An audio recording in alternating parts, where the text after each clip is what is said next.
Soliq qo'mitasi mutaxassislari tomonidan Prezidentimizning 2026-yil 26-mayda qabul qilingan farmoni asosida joriy yilning 1-iyunidan boshlab amalga kiritilgan soliq qonunchiligidagi yangilik va o'zgarishlarning mazmun mohiyatini tadbirkorlar hamda keng jamoatchilikka yetkazish maqsadida Surxondaryo viloyati soliq boshqarmasida seminar tashkil etildi.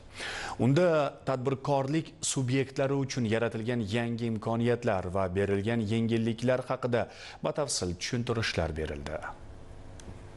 Surxondaryo viloyati soliq boshqarmasida davlatimiz rahbarining 2026-yil 26-maydagi kichik biznes subyektlarining o'sishi uchun yanada qulay iqtisodiy va ma'muriy shart-sharoitlar yaratish to'g'risidagi farmoni mazmun mohiyatini tadbirkorlar, ommaviy axborot vositalari vakillari hamda keng jamoatchilikka yetkazish maqsadida seminar tashkil etildi. Unda soliq qo'mitasi rahbariyati hamda mutaxassislari tomonidan farmonda belgilangan yangi imkoniyatlar, soliq imtiyozlari va yangiliklar haqida batafsil ma'lumot berildi. Jumladan 2026-yil 1-iyundan boshlab umum belgilangan soliq rejimiga o'tish chegarasi 1 milliard so'mdan qariyb 5 milliard so'mga oshirilgani tadbirkorlar uchun keng imkoniyatlar yaratmoqda. Shuningdek, umumiy ovqatlanish, savdo va xizmat ko'rsatish sohalari uchun qo'shilgan qiymat solig'ini hisoblashning soddalashtirilgan tartibining joriy etilishi mazkur sohalarda faoliyat yuritayotgan tadbirkorlarni qo'llab-quvvatlashga qaratilgan muhim qadam bo'ldi. Tartib bo'yicha biz 12% qo'shilgan qiymat solig'i, foyda solig'ini 15% miqdorda to'lab kelayotgandik. Soddalashtirilgan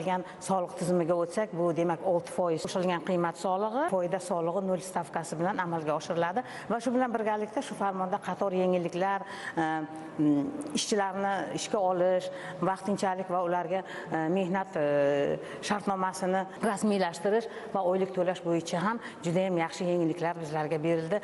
Seminar juda ham bir mazmunli, ahamiyatli o'tdi. Seminar davomida oylik aylanmaning naqdsiz qismi ulushida qat'iy nazar to'langan qo'shilgan qiymat solig'i summasining 40%ni korxonaning hisob raqamiga qaytarish mexanizmi haqida ham tushuntirish berildi. Yakunda ishtirokchilar o'zlarini qiziqtirgan savollarga soliq qo'mitasi mutaxassislaridan batafsil javoblar olishdi.